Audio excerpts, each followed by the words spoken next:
Welcome sa ating munting YouTube channel. Please support my videos. Comment, like and subscribe po mga idolo.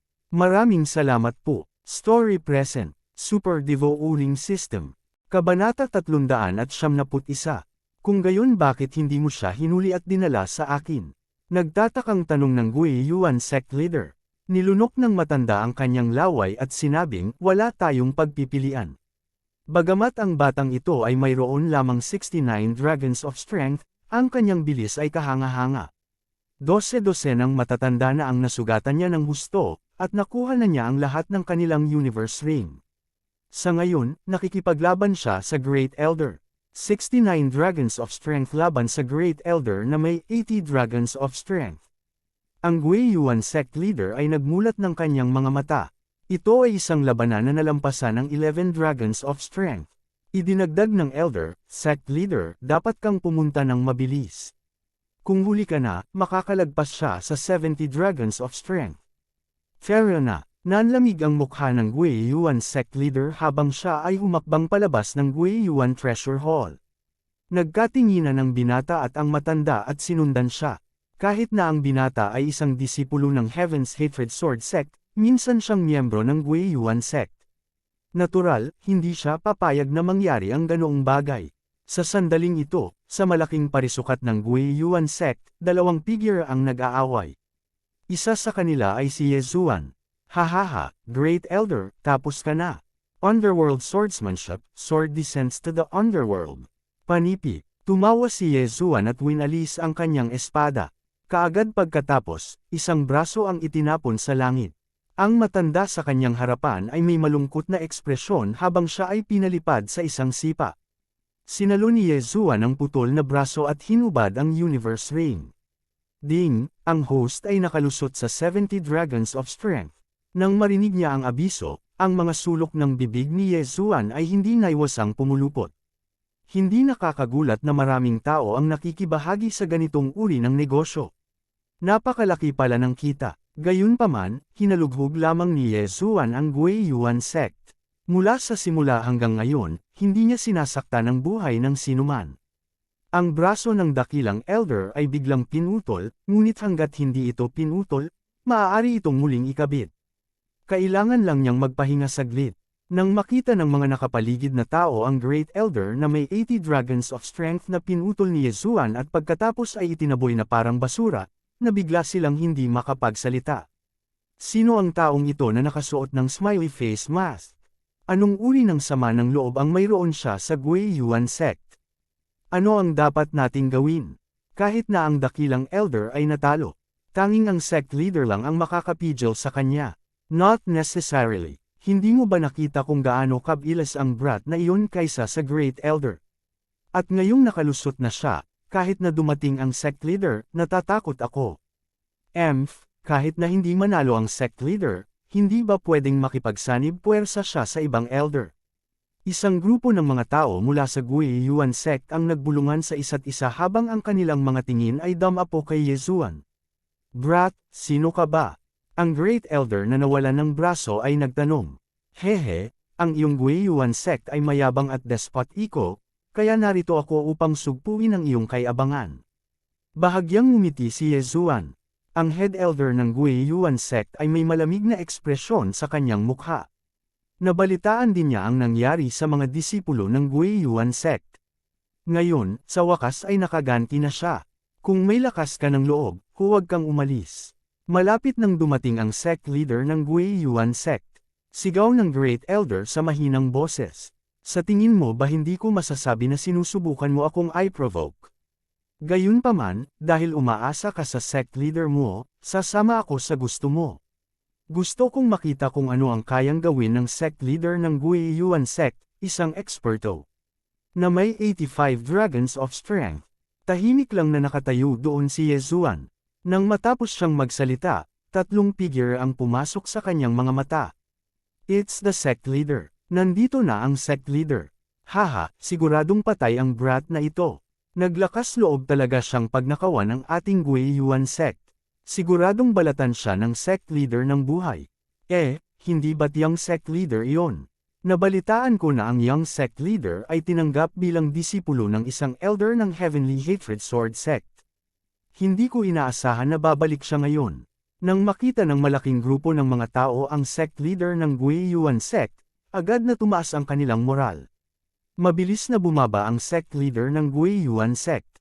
Tumingin siya kay Ye Zuan at gulat na nagtanong, "Sino ka?" "Ikaw ang sect leader ng Gui Yuan Sect." Tanong ni Ye Zuan bilang ganti. "Tama na yan." Matapos matanggap ang sagot ng sect leader, nagpatuloy si Ye Zuan, "Minsan ang iyong mga tao mula sa Gui Yuan Sect ay nasaktan ako at nag-iwan ng soul chasing mark sa akin. Kaya, narito ako ngayon para humingi ng hustisya."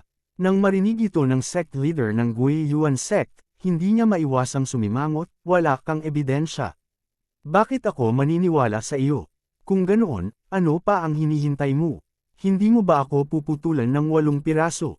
Malamig na sabi ni Ye Zuan. "Sige, dahil iyon ang kaso, hayaan mo akong makita kung ano ang iyong kaya." Ang sect leader ng Gui Yuan Sect ay naglabas ng mahabang espada at dahan-daang lumakad. Mahigpit ding hinawakan ni Ye Zuan ang bawang sword at itinaas ang kanyang atensyon sa sect leader. Ang sect leader ng Gui Yuan Sect ay isang sect leader. Isa siyang 85 Dragons expert. Marahil ay nasanay na niya ang kanyang martial arts sa 100% mastery. Para naman sa heaven-shattering body technique ni Ye Zuan, sinanay niya ito sa 70% mastery. Maaari ko pa ring gamitin ang Beast King's Rage ng isang beses, ngunit masyadong sayang ito. Subukan muna natin. Hinawakan ni Ye Zuan ang kanyang espada at lumakad. Magkatapat silang dalawa. Napaka-tense ng atmosphere. Sa ilalim ng mga tingin ng 10,000 tao, sa wakas ay nakagawa na sila ng kanilang hakbang. Pang! Boom! Klang! Nagsimulang mag-away ang dalawa, umpisa pa lang pero matindi na ang labanan. Sa lahat ng naruroon, malamang wala pang 10 tao ang malinaw na nakakakita sa kanilang dalawa. Saan nanggaling ang brat na ito? Hindi naman mas malala ang talento niya kaysa sa iyo. Kinaikit ng matandang lalaki sa tabi ng junior sect leader ng Gui Yuan Sect ang kanyang mga mata at bamulong. Ang junior sect leader ng Gui Yuan Sect ay naglabas ng 2 sinag ng liwanag. Pakiramdam niya ay parang mas bata pa sa kanya si Ye Zuan. Dahil dito, medyo nalungkot siya. Siguradong balatan siya ng buhay ni tatay. Ngumuso ang binata. Hindi naman siguro ganoon. Bakit hindi tayo tumaya? Biglang sabi ng matanda na may interes. "Oh, kuya yan, ano ang gusto mong taya?" Curious na tanong ng binata. "Anong gusto mo?" Balik tanong ng matanda. Huminto ang binata at sumagot. "Nabalitaan ko na nakakuha si Elder yan ng 500 taong gulang na Dragon's Blood Grass ilang araw na ang nakararaan. Sige, kung manalo ang iyong ama, ibibigay ko sa iyo itong 500 taong gulang na Dragon's Blood Grass. Sapat na para sa iyo na makalusot sa 85 dragon. Kapag natalo ang tatay mo, wala akong kailangan sa iyo. Tretuhin mo na lang na parang sampal sa sarili kong mukha," dirdiretsong sabi ng matanda. "Deal." Agad namang pumayag ang binata. Ito ay isang sure win deal. Kung nanalo ang kanyang ama, makakakuha siya ng 500 taong gulang na Dragon's Blood Grass. Kung mawawala ang kanyang ama, wala siyang mawawala.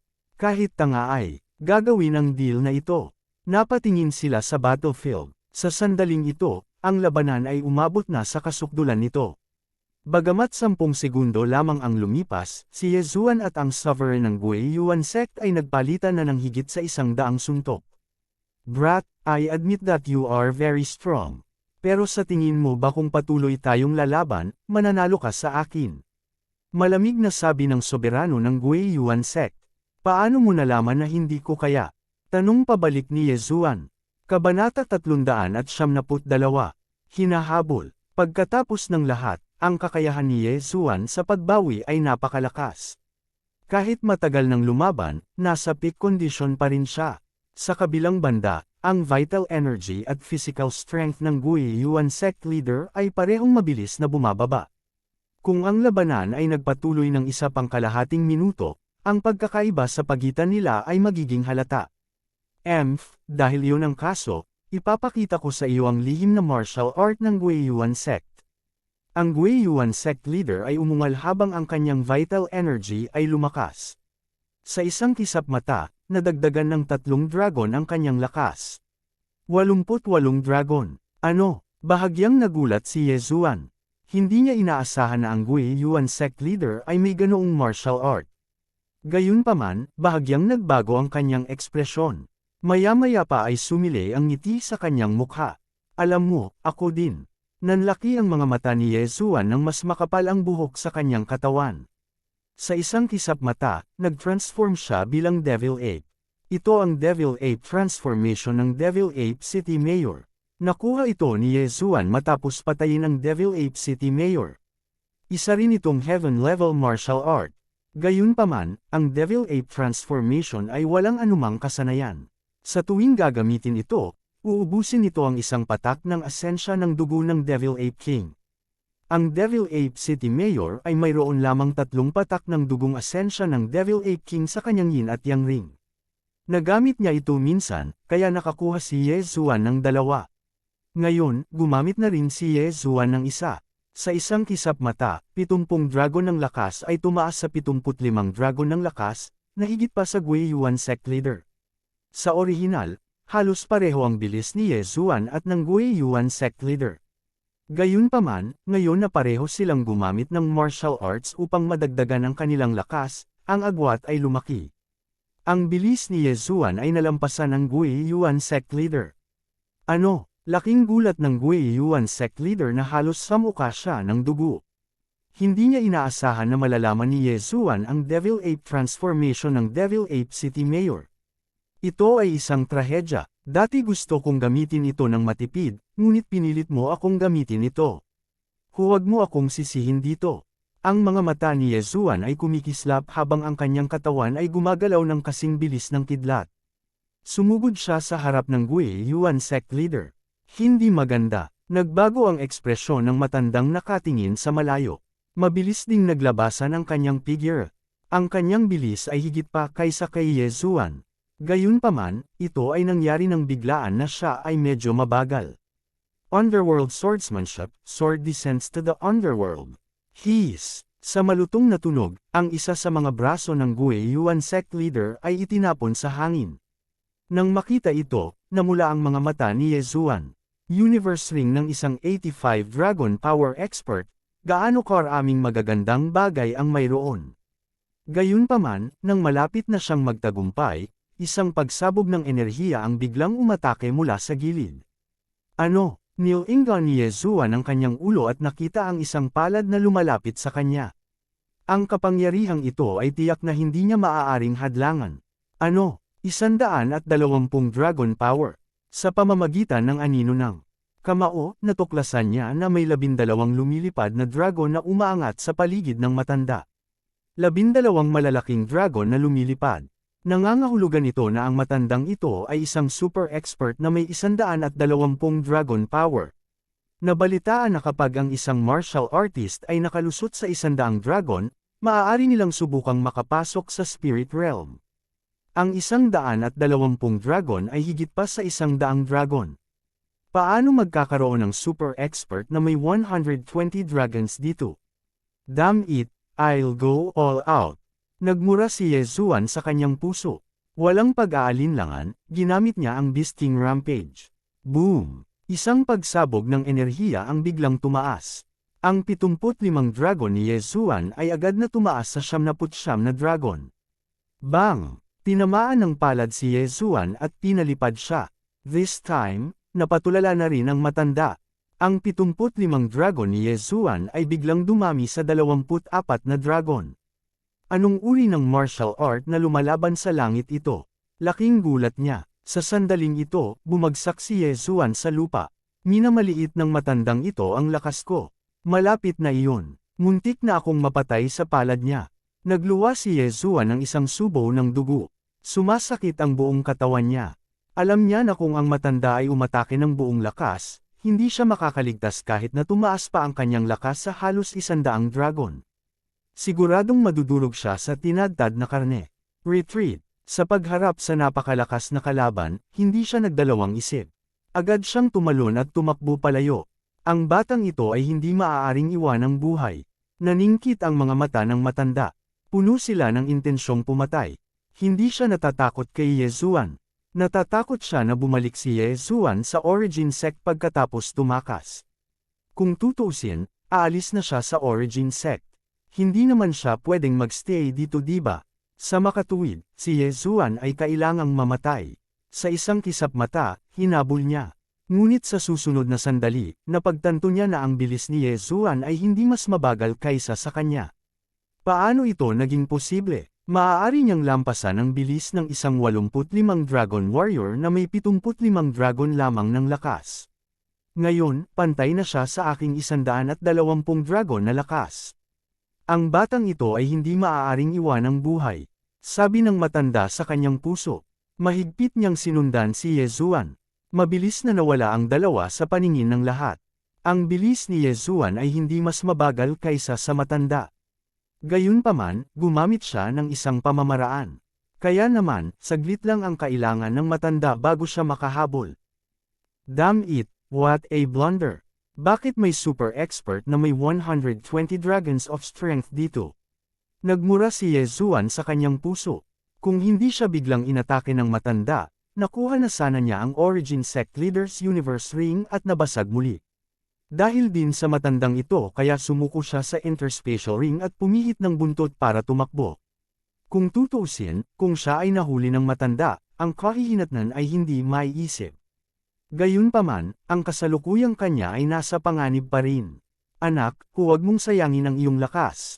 Hindi ka makakatakas. Boses ng matanda. Bulsh asterisk T. Hindi mapigilan ni Yezuan na magmura. Sa sandaling ito, umalis na siya sa Origin Sect. Mabilis niyang naisip sa kanyang isipan. Bigla niyang naalala na may isang mapanganib na lugar sa hilaga ng Origin Sect. Kahit na ang isang eksperto na may 100 dragons ng lakas ay hindi maglalakas loob na pumasok. Tila magagamit lang niya ang lugar na ito para mawala ang matanda. Pagkatapos ng lahat, mayroon pa rin siyang Wei Zhenchen bilang kanyang trump card. Kung gusto siyang maabutin ng matanda, kailangan niyang magpalaki ng isang pares ng mga pakpak o makapasok sa Spirit Realm. That's the place. Go! Inipon ni Yezuan ang kanyang lakas ng loob at nagsimulang tumakbo ng galit na galit. Ang batang ito ay gustong pumasok sa Netherworld Abyss. Nililigawan niya si kamatayan. Tila nakita ng matanda ang intensyon ni Yezuan at ngumuso sa kanyang puso. Ang Netherworld Abyss ay ang pinakamapanganib na lugar sa Redwood Territory. Kahit na ang isang eksperto na may 120 dragons ng lakas ay hindi maglalakas loob na pumasok. Bagamat si Yezuan ay may lakas na halos 100 dragon, kapag siya ay pumasok, posibleng mahulog siya sa isang estado ng walang hanggang kapahamakan. Ang pinakamahalaga, alam ng matanda na may limitasyon sa oras para biglang lumakas si Yezuan. Kapag natapos na ang oras, kung mananatili siya sa loob, tiyak na mamamatay siya. Ang matanda ay hindi nagmamadali dahil ang tagal ng Beasting Rampage ni Yezuan ay lumampas sa kanyang inaasahan. Tinansya niya na maaaring bumagal si Yezuan anumang oras. Napanatili nilang dalawa ang distansyang ito at dahan daw ang lumapit sa Netherworld Abyss. Ang Beast King Rampage ni Yezuan ay tumagal ng mahabang panahon, ngunit ang Devil Ape Transformation ay wala ng mahabang panahon. Nako, kailangan ko bang gamitin ulit ang Devil Ape Transformation? Kabanata 373. Ang Netherworld Abyss. Nakakuha lang si Yezuan ng 2 patak ng asensya ng dugo ng Devil Ape King. Isang patak lang ang ginamit niya kanina. Sa madaling salita, maaari lamang niyang gamitin ang Devil Ape Transformation ng isang beses pa. Gayunpaman, kung hindi niya ito gagamitin, tiyak na mahuhuli siya. Ngunit sa sandaling ito, ang Netherworld Mist, panipik. Dinilat ni Yezuan ang kanyang mga mata na parang nakakita siya ng pag-asa. Hindi kalayuan sa unahan ay ang Netherworld Abyss, ang pinakamapanganib na lugar sa Redwood Territory. Sa pagkakataong ito, kailangan niyang ipagsapalaran muli ang kanyang buhay. Nakita rin ng matanda ang Netherworld Abyss at nag-alinlangan. Nag-iisip siya kung dapat ba siyang pumasok at kunin ang ulo ni Yezuan. Patuloy siyang nag-alinlangan hanggang sa pumasok si Yezuan sa purple na ambon. Ngunit nang pumasok si Yezuan, ang epekto ng Devil Ape Transformation ay biglang naglaho, na naging sanhi ng kanyang bilis na bumaba ng husto. Magandang pagkakataon, 3 days muscle shattering palm. Mabilis na sumunod ang matandang lalaki at hinampas ang kanyang palad, tinamaan ang likod ni Yezuan. Ang 3 days muscle-shattering palm ay isang mid-grade heaven-level martial art. Bagamat hindi niya ito nakabisado, sapat na iyon para makapatay ng tao. Si Yezuan ay natamaan muli at lumipad palabas. Tinamaan ka ng 3 days muscle-shattering palm ko. Sa 3 araw na ito, ang iyong mga meridian ay patuloy na magbibitak at napakahirap ayusin hanggang sa mamatay ka. Ang mga mata ng matanda ay kumikinang sa isang nakamamatay na liwanag. Nagpatuloy siya sa paghabol at kinuha ang interspatial ring ni Yezuan. Hindi niya pinagnanasaan ang mga bagay sa interspatial ring ni Yezuan. Naghahanda siyang ibalik ito sa Guiyuan sect. Bilang isang dalubhasa na may 120 dragon power, hindi niya gustong gawin ang ganoong bagay. Isa pa, ayaw niyang gawin iyon. Ngunit sa sandaling ito, biglang may narinig na malakas na sumisikip. Napakatalam ng tunog na masakit sa tenga ng matanda. Hindi niya maiwasang tumigil sa kanyang kinatatayuan. Nang makilala niya ang matinis na sigaw, biglang nagbago ang ekspresyon niya. Isang lumilipad na centipede na maihahambing sa isang antas ng 2 chi-controlling realm. Dinilat ng matandang lalaki ang kanyang mga mata at nagmamadaling umatras. Hindi siya naglakas loob na pumasok sa lilang ambon. Bagamat mayroon siyang 120 dragon power, nasa strength realm pa rin siya. Para naman, sa spirit realm, sa tuwing makakalusot siya, makakakuha siya ng 100 dragon power.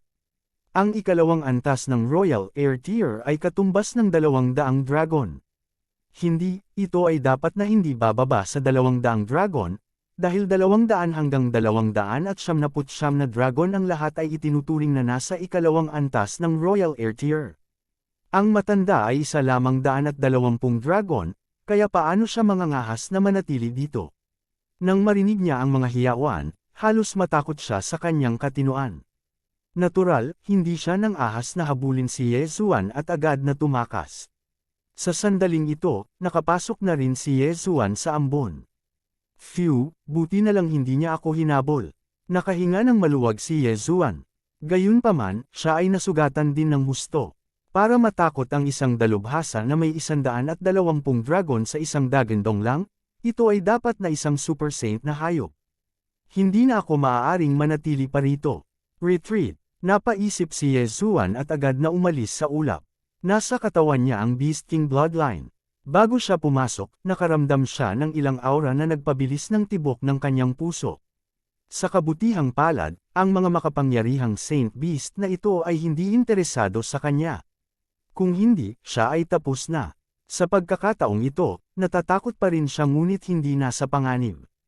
Nagbigay ito kay Yezuan ng kagalakan nang siya ay muling isinilang mula sa mga panganang kamatayan. Gayunpaman, pinahirapan siya ng 3 days break ang Tendance Hand ng matanda sa sumunod na 3 araw. Maghihiganti talaga ako dito, maghintay ka lang. Heaven Grudge Sword Sect, right? I will remember this. Umungol si Yezuan sa kanyang puso. Narinig lang niya ang mga salitang Heaven Grudge Sword Sect. Halata na ang matanda ay mula sa Heaven Grudge Sword Sect. Pagkalabas niya sa Netherworld Abyss, mabilis niyang tinawag si Wei Zhenchen at lumipad sa kalangitan. Ito ay dahil sa sobrang sakit na hindi siya makalakad. Damn it, this move is really vicious. It actually kept tear my meridians. Kung wala akong bloodline ng Sacred Tree of Life, natatakot akong mamatay na ako. Nagmura si Yezuan sa hangin.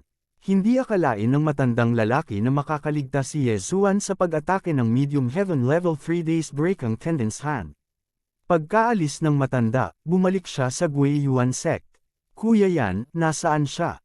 Nang makita ng binata ang pagbabalik ng matanda ay agad itong nagtanong. Umiling si Elder Yan at sinabing, nakatakas siya sa Netherworld Abyss at nagkataon na nakatagpo ng isang lumilipad na centipede, kaya hindi ko siya hinabol. Pero don't worry, nataman siya ng 3 days break ang Tendance Hand ko. Dagdag pa sa side effects ng martial art na iyon, tiyak na mamamatay siya. Panipi, nang marinig ito ng binata ay nakahinga ng maluwag. Mukhang maayos ang Guiyuan sect. Oo, mag-ingat ka sa pagkakataong ito. Gumaan din ang loob ng Guiyuan sect leader. Si Elder Yan ay isang eksperto na may 120 dragon strength, kaya tiyak na mamamatay si Yezuan. Ayos na ang braso ng tatay mo. Sige, gabi na. Fair na, sabi ni Elder Yan sa binata. Okay, sumagot ang binata, pagkatapos ay bumaling sa Guiyuan sect leader at sinabing, pare, aalis muna ako. Sa pagkakataong ito, nagpahinga si Yezuan ng 3 buong araw. Bagamat nalampasan na niya ang 70 dragon strength, sinayang niya ang pagkakataong gamitin ang Beast King's Rampage, na hindi sulit. Matapos matamaan ng 3 days break ang Tendon's hand, umungal si Yezuan sa loob ng 3 buong araw. Ang sakit na nakakadurog sa puso ay pahirap sa kanya. Kailangan niyang maghiganti. Pagkaraan ng 3 araw, sa isang tigang na bundok sa hilaga ng Guiyuan sect.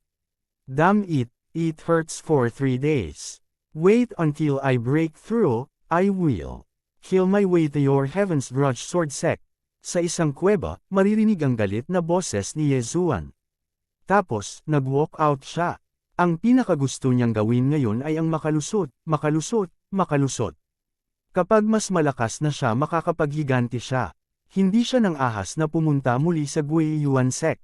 Hindi niya alam kung naroon pa ang matanda. Sa makatuwid, sa pagkakataong ito, nais niyang pumunta sa isang lugar upang magsanay. Para makalusot at madagdagan ang kanyang lakas. Kasabay nito, manghuhuli siya ng ilang bangkay ng Santo Beast. Kung gusto niyang gamitin muli ang Beast King's Rampage, kakailanganin niya ng malaking bilang ng mga Santo Beast corpses na may 80 dragon strength pataas. Sa pagkakataong ito, ang kanyang destinasyon ay isang lugar na tinatawag na Yin Ruins. Maraming Saint Beast sa Yin Ruins, tulad ng Yin Wind Mantises, Yin Wind Spiders, Yin Wind Centipedes, at iba pa. Lahat sila ay Saint Beast na mahilig sa dilim. Ang mga santong hayop na ito ay napakahirap para sa mga ordinaryong tao na harapin. Pagkatapos ng lahat, ang mga nilalang na ito ay lason. Gayunpaman, ito ay isang piraso ng cake para kay Yezuan. Kaagad, lumipat siya patungo sa Yin Ruins. Ngayon, nakalusot na siya sa 70 dragon strength.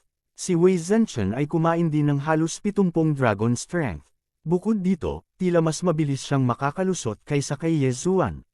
Sa tulong nito, ang bilis ng pangangaso ni Yezuan ay tataas ng malaki.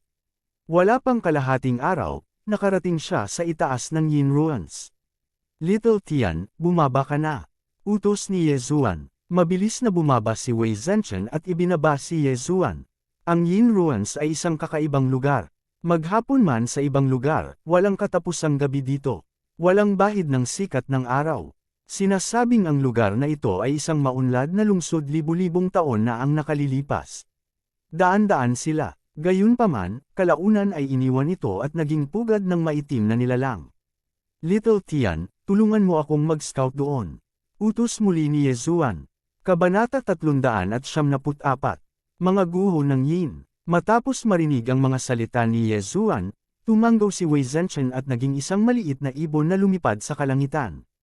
Alam niya na kailangan ni Yezuan ng maraming bangkay ng Santo Beast, kaya gusto niyang malaman kung nasaan ang mga sangkawan ng hayop.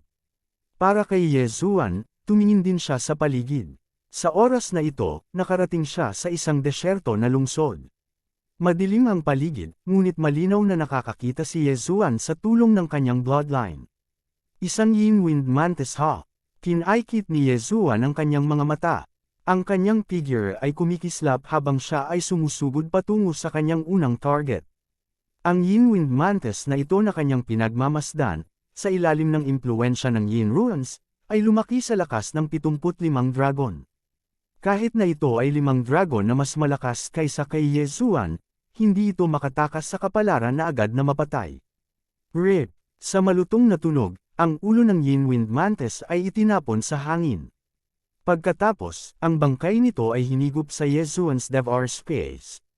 Iningatan ni Yezuan ang bangkay at nilamon ang kaluluwa ng santong hayop.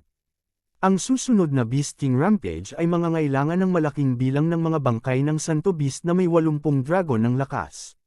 70 Saint Beast lang ang nasa Yin Ruins, kaya natatakot akong magtatagal para makolekta ang mga ito.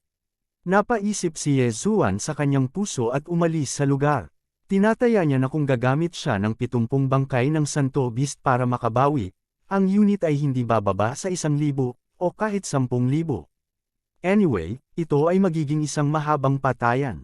Napakabilis ni Yezuan. Kahit na hindi siya gumamit ng martial arts, ang kanyang bilis ay maihahambing sa isang dalubhasa na may 85 dragon. Sa sobrang bilis, hindi na siya maabyutan ng mga santong hayop na ito. Lahat sila ay agad na pinatay. Mabilis na tumakbo si Yezuan, pinatay ang mga santo na hayop sa daan, nilalamon ang kanilang mga kaluluwa at kinokolekta ang mga kayamanan ng langit at lupa sa Yin Ruins. Sa loob ng 5 minuto, nakapatay siya ng daan-daang Saint Beast at tumaas ang kanyang cultivation base. Sa tansya niya, aabutin lamang ng ilang oras para makolekta ang kinakailangang bilang ng mga bangkay ng Beast King Rampage. Sa oras na ito, bumalik si Wei Zhenchen. How was it? May nahanap ka ba? Lumingon si Yezuan para tingnan si Wei Zhenchen na naging maliit na ibon. GG. Nagtaas ng kilay si Yezuan. Sinasabi mo na nakakita ka ng 1,000 Yin Wind Spiders. GG. Tumango si Wei Zhenchen. Sige, dalhin mo ako dyan. Agad na naging malaking ibon si Wei Zhenchen at lumipad palayo kasama si Yezuan. Higit sa 1,000 Saint Beasts ay isang malaking bilang. Naisip ni Yezuan na kung lalamunan niya ang lahat ng mga kaluluwa ng mga Saint Beast na ito, dapat ay makalusot siya sa 71 dragon. Hindi nagtagal, dinala ni Wei Zhenchen si Yezuan sa isang canyon. Ang mga dingding sa magkabilang gilid ng canyon ay napuno ng mga lubak at hindi mabilang na mga kuweba. Malinaw na ito ang pugad ng Yin Wind Spiders. Hiss! Biglang pumasok sa tenga ni Yezuan ang bugzo ng hangin. Nilinggan niya ang kanyang ulo at nakita niya ang mga bundle ng puting spider silk na lumilipad patungo sa kanya. Siya ay natuklasan. Itinaas ni Yezuan ang kanyang espada at pinutol ang sapot ng gagamba, pagkatapos ay tumalon pababa. Kasabay nito, naging aerial fortress si Wei Zhenchen na parang transformer. Bang! Bang! Bang! Bang! Nagsimulang bumaril si Wei Zhenchen ng napakabilis. Bagamat ang kaharian nito ay hindi kasing taas ng Yin Wind Spiders, nagkaroon ito ng kalamangan sa kakayahang lumipad. Bukod dito, mayroon itong maraming paraan ng pag-atake. Habang nagbashoot ito, magpapaputok din ito ng mga trackang bullet para atakehin ang pinakamalapit na Yin Wind Spiders. Kung ang isang ordinaryong tao ay gumawa ng isang kontrata kay Wei Zhenchen, hindi sila nasa ganoong estado. Gayunpaman, si Yezuan ay hindi isang ordinaryong tao. Galing siya sa Earth. Flop. Pagkalapag ni Yezuan sa lupa, nabasag niya ang bawang sword. Hindi siya tanga para patayin ang Yin Wind Spiders ng mag-isa. Natural, gagamitin niya ang malakas na bawang wind formation. Para sa kanyang sarili, kumuha siya ng mataas na kalidad na Heaven Artifact at ipinakita ang Underworld Sword Technique.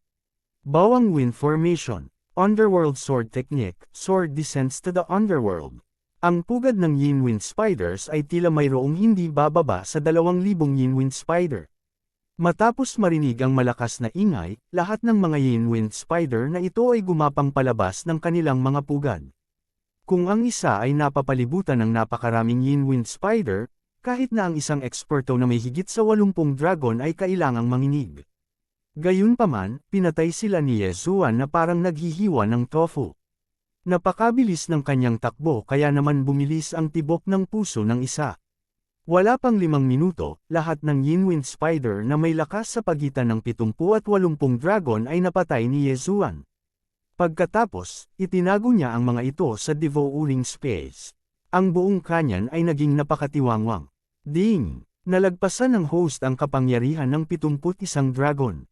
Sa wakas ay tumunog na ang pinakahihintay na system notification. Good. Wei Zhenchen, ituloy mo ang paghahanap. Utos ni Yezuan. Ang 2,000 Yin Wind Spider na ito ay nilamon niya. Naiwan ang Sacred Beast Spirit. Bagamat malaki ang bilang, hindi sapat ang kaharian ng mga bangkay. Malayo pa sila mula sa nagngangalit na estado ng Beast King.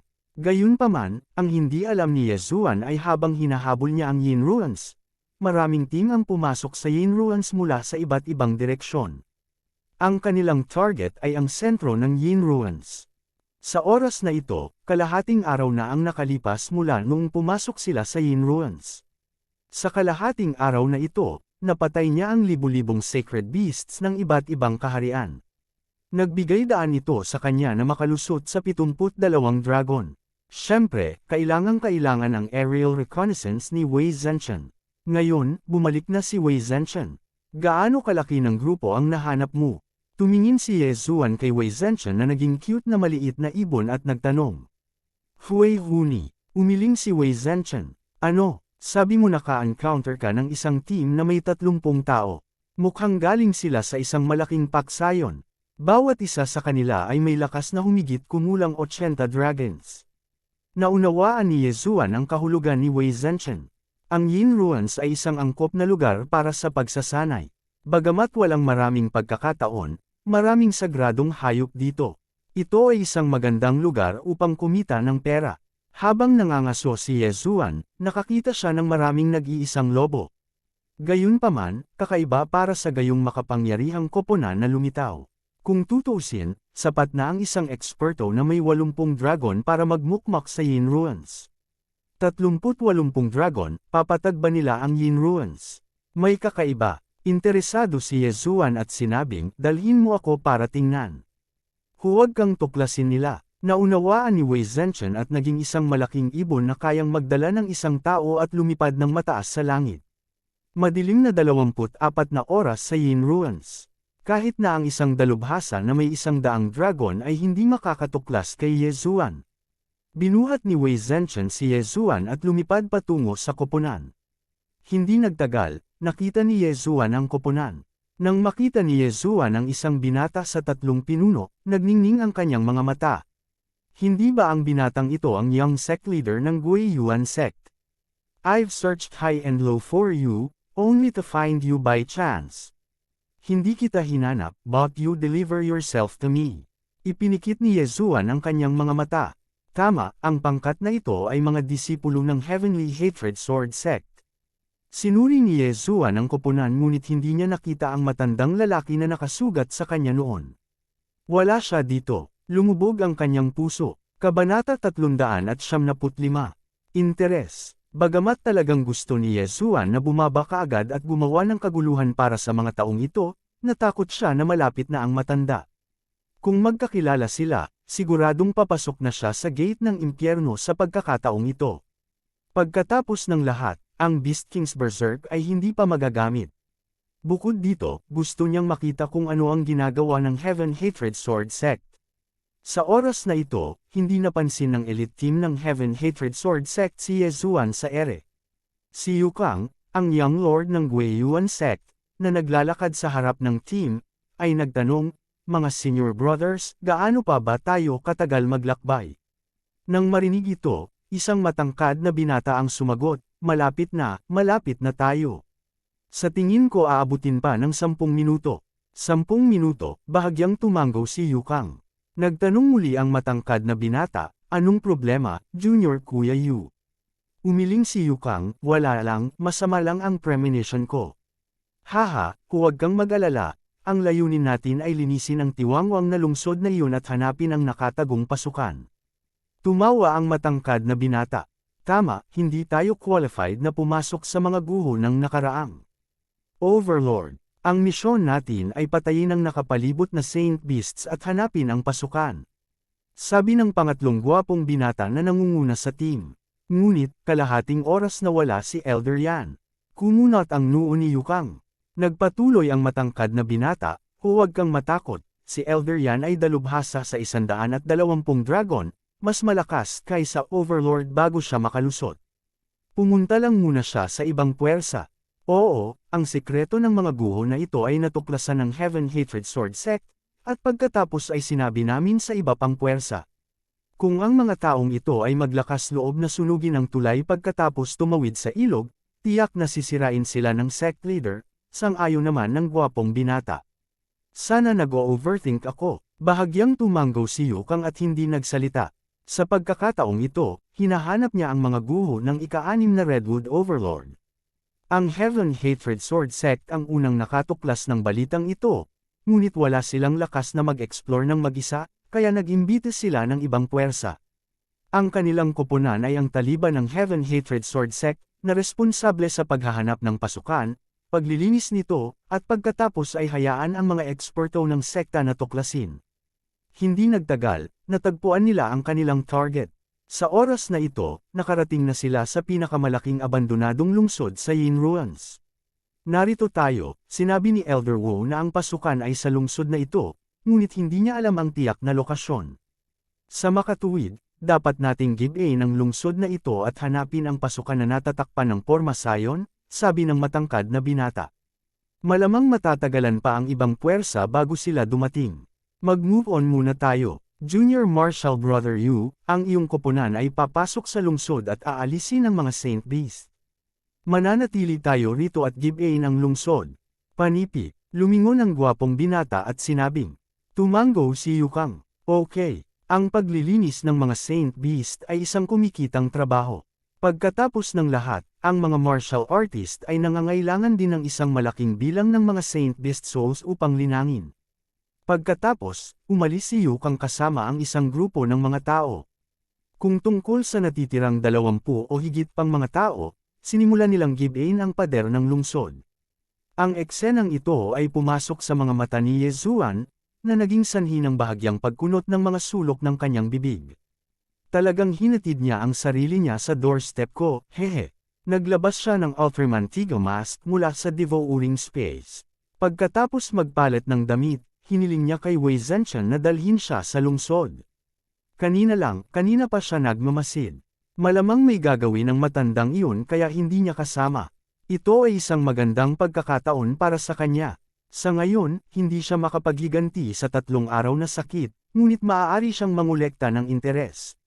Nagtago si Yezuan sa mga nakapalibot na bahay at tahimik na naghintay. Wala pang 10 segundo, ilang silhouette ang pumasok sa kanyang 1,000-meter sensing range. Ito ay ang pangkat ng 10 ni Yukang. Senior Marshal Brother Yu, ano ang dapat nating gawin ngayon? Tanong ng isang disipulo ng Heaven's Hatred Sword Sect. Nang marinig iyon ni Yukang, sinabi niya, ang siyam sa inyo ay hati-hati sa 3 at hahanapin ang mga Saint Beast. Huwag masyadong gumala. Okay, tumango silang siyam at nahati sa 3 grupo. Si Yukang naman, nag-iisa lang siya. Siya ay may 80 dragon power at natuto ng middle grade heaven level martial art. Pangalawa lang ang lakas niya sa 2 tao noon. Gayunpaman, maging ang kanyang ama, ang sect leader ng Guiyuan sect, na may 85 dragon power, ay natalo ni Yezuan. Siya, na mayroon lamang 80 dragon power, ay natural na walang kapantay kay Yezuan. Upang maging ligtas, ang unang target ni Yezuan ay hindi siya, kundi ang siyam na tao. Bakit? Dahil isang beses lang magagamit ang demonic ape transformation ni Yezuan. Gayunpaman, ang Guiyuan sect ay may martial art na maaaring magpapataas ng lakas ng isang tao. Nagamit na ito ng sect leader ng Guiyuan sect noon, at ang kanyang lakas ay nadagdagan mula sa 85 dragon power hanggang sa 88 dragon power. Nag-aalala si Yezuan na mayroon din ito si Yukang. Kaya, para hindi masayang ang demonic ape transformation, nakipagdeal muna siya sa iba pang siyam na tao. Kung tutusin, sila ay mga alagad ng isang malaking sekta. Ang kanilang mga talento ay higit na mataas, at ang kanilang lakas ay likas na hindi maihahambing sa mga ordinaryong tao. Little Tian, bantayan mo siya. Itinuro ni Yezuan at pagkatapos ay nawala sa anino. Ang siyam na elite na disipulo ng Heaven's Hatred Sword Sect ay tahimik na pinugutan ng ulo ni Yezuan. Wala man lang tunog. Ang siyam na disipulong ito ng Heaven's Hatred Sword Sect ay mayroong 78 o 79 na dragon power. Bukod dito, mukhang mataas ang katayuan nila, kaya maraming magagandang bagay sa kanilang interspatial rings. Ding! Ang host ay umabot na sa 73 dragon power. Sa tulong ng mga bagay na ito, matagumpay ding nakalusot si Yezuan. Kahit na ang siyam na disipulong ito ng Heaven's Hatred Sword Sect ay hindi nasaktan kay Yezuan, sino ang humiling sa kanila na sumali sa Heaven's Hatred Sword Sect? Ito ang kanilang kapalaran. Sige, oras na para maghanap ng gulo kay Yukang. Kinaikit ni Yezuan ang kanyang mga mata. Bagamat hindi pa bumabalik si Wei Zhenchen, naramdaman niya ang direksyon ni Wei Zhenchen. Agad naman niya itong hinabol. Sa sandaling ito, ganap na walang kamalay-malay si Yukang napapalapit na ang panganib. Emph, how dare you be arrogant in front of me with merely 80 dragon power? Malamig na umungol si Yukang. Siya ay nakikipaglaban sa isang Chilling Wind Mantis. Ang Chilling Wind Mantis na ito ay may 80 dragon power, na nagpatigas ng armor nito. Gayunpaman, wala itong silbi sa harap ng elite na disipulo ng Heaven's Hatred Sword Sect, si Yukang. Kotcha, kotcha, kotcha, isang serye ng malulutong na tunog ang umalangaw-ngaw. Gumagamit si Yukang ng middle grade heaven class martial art. Bagamat hindi siya masyadong magaling dito at mayroon lamang 40% mastery, ang kapangyarihan nito ay mas malakas kaysa sa lower grade heaven class martial art. Sa ilalim ng pag-atake ng middle grade heaven class martial art, ang Chilling Wind Mantis ay nabugbog hanggang sa isang pulp at hindi nagtagal ay namatay sa ilalim ng espada ni Yukang.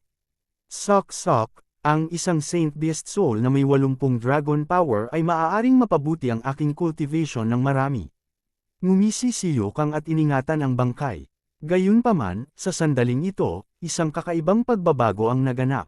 Whoosh whoosh. Biglang lumitaw ang tunog ng bugzo ng hangin, at bago pa makapag-react si Yukang, isang figure ang tumabi sa kanya. Rip! Kaagad pagkatapos, naramdaman ni Yukang na nanlamig ang kanyang mga binti at ang kanyang buong itaas na katawan ay hindi sinasadyang bumagsak sa lupa. Naputol ang magkabilang paa niya. Ano? Kabanata 376. Kabuoang pagkalipol. Bumagsak ang itaas na katawan ni Yukang sa lupa. Napalingon siya sa takot at nakita niya ang isang figurang nakatayo sa harapan niya. Isa itong lalaking nakaitim na nakasuot ng kakaibang maskara. Sino ta? Hindi maisip ni Yukang kung sino ang gustong pumatay sa kanya. Young Sect Master, kumusta ka na? Malamig na sabi ni Yezuan. Nang marinig ang boses na ito, agad na nag-react si Yukang. Hindi ba ang boses na ito ay pagmamayari ng magnanakaw na pumutol sa braso ng kanyang ama noong araw na iyon? Hindi ka patay. Paano ito posible? Hindi makapaniwala si Yukang. Narinig niya sa sarili niyang mga tainga na si Elder Yan, isa sa 120 dragon, ay nagsabi na si Yezuan ay tinamaan ng 3 days muscle break ang hand. Ngayon, 3 araw na ang lumipas. Paanong si Yezuan ay nakatayo pa rin sa kanyang harapan, buhay at sumipa? Bukod dito, ang kanyang lakas ay naging mas malakas. Sa tingin mo ba mamamatay ako pagkatapos kong tamaan ng 3 days muscle break ang hand? Ngumisi si Yezuan at naglaslas ng 2 beses, pinutol ang magkabilang braso ni Yukang. Si Yukang ay naging pile. Hindi siya makatakas o makaatake. Hiss! Sumipsip si Yukang ng ilang hininga ng malamig na hangin. Halos himatayan siya sa sakit ng pagkabali ng 4 niyang paa. Ito ang unang pagkakataon na nabugbog siya sa ganoong estado. Hindi niya maiwasang magpakita ng kawalan ng pag-asa. Let's cut to the chase. Ano ang pangalan ng taong nagtangkang pumatay sa akin noong araw na iyon? Nasaan na siya? Malamig na tanong ni Yezuan. Yukang clenched his teeth and growled, patayin mo ako kung gusto mo. Sa tingin mo ba sasabihin ko sa'yo? Diyan ka nagkakamali, hinahanap ko siya para maghiganti. Kung sasabihin mo sa akin kung nasaan siya, natural na mahahanap ko siya at ipapadala ang aking sarili sa kamatayan. Sa oras na iyon, baka makasama pa kita sa impyerno. Biglang nagbiro si Yezuan. Natigilan si Yukang. Hindi niya maisip ang intensyon ni Yezuan. Gayunpaman, tiyak na hindi niya sasabihin kay Yezuan ang tungkol sa kinaroroonan ni Elder Yan. Mukhang matigas ang ulo mo. Huwag kang mag-alala, kasama mo siyang ililibing. Masyadong tamad si Yezuan na tanungin siya. Hinawi niya ang kanyang espada at pinutol ang ulo ni Yukang. Pagkatapos niyang mamatay, ang kanyang bangkay ay iniligpit din ni Yezuan. Hayaan mo akong makita kung gaano karaming magagandang bagay ang mayroon ka, ang young sect leader ng Guiyuan sect. Kinuha ni Yezuan ang kanyang Chen Kun ring at ibinuhos ang laman nito sa devouring space. Inilibot niya ang paligid at nakita niya ang ilang mahahalagang bagay. Kabilang sa mga ito, ang pinakakapaki-pakinabang na bagay para kay Yezuan ay walang alinlangan ang dugo grass ng dragon na 300 taong gulang. Tinansya niya na ang dragon blood grass na ito ay magbibigay daan sa kanya na makalusot sa lakas ng 2 dragon. Kaagad, nilunok niya ang dragon blood grass. Ding! Nakalusot ang host sa 75 dragon power. Pagkatapos, kinain niya ang mga kayamanang iyon sa langit. Ding! Nakalusot ang host sa 77 dragon's power. Ang ani sa pagkakataong ito ay lumampas din sa inaasahan ni Yezuan. Ang pagkakaroon ng 4 na Dragons of Strength sa isang pagkakataon ay napakahusay na. Sige, Little Tian, para sa iyo ang lahat ng ito. Ibinuhos ni Yezuan ang lahat ng Heaven Artifact at Ores mula sa kanyang Interspatial Ring. Pagkatapos, lumipat siya sa iba pang mga bagay. Ding! Nabigo ang Martial Arts Fusion. Ding! Nabigo ang Martial Arts Fusion. Ding! Nabigo ang Martial Arts Fusion. Nakakuha siya ng ilang low-tier heaven-level martial arts. Natural, gusto niyang pagsamahin ang mga ito. Noong ninakawan niya ang Gui Yuan sect, nakalimutan niya ito. Mayroong daan-daang iba't ibang mga diskarte sa espada. Ang ilan ay mabuti, at ang ilan ay masama. Si Yezuan ay may middle-tier heaven-level underworld sword technique. Natural, hindi niya matutunan ang mga ito. Ang gusto niya ay ang middle-tier heaven-level martial arts. Pagkatapos ng 12 ng mga notification, sa wakas ay nagpakita ng ngiti si Yezuan. Ang daang martial arts na ito ay sa wakas ay matagumpay na pinagsama ng isang beses. Ang Heaven's Hatred Sword Sect ay isa sa malalaking sekta sa Redwood Territory. Natural, magkakaroon sila ng middle-tier heaven-level martial arts. Si Yukang at ang iba ay may kaunti. Sa makatuwid, kinuha ni Yezuan ang 6 na middle-tier heaven-level martial arts, kabilang ang underworld sword technique, at muling pinagsama ang mga ito. Ding! Nabigo ang martial arts fusion. Ding! Nabigo ang martial arts fusion. Ding! Nabigo ang martial arts fusion. Ang tatlong notification ay nagpabagsak sa mukha ni Yezuan.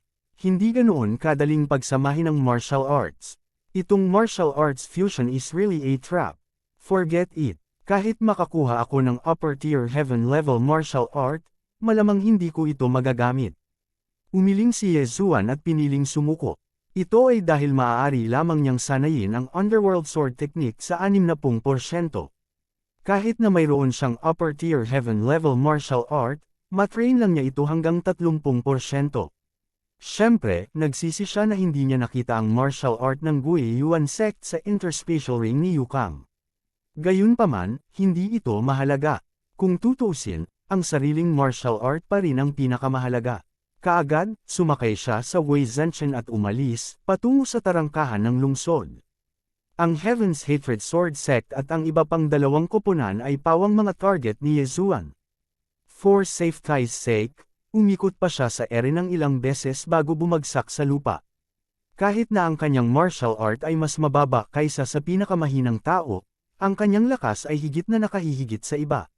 Bilang karagdagan sa kanyang natatanging kakayahan sa pagtatago, madali niyang natalo ang 10 tao. Anong nangyayari? Saan nagpunta ang Junior Brothers?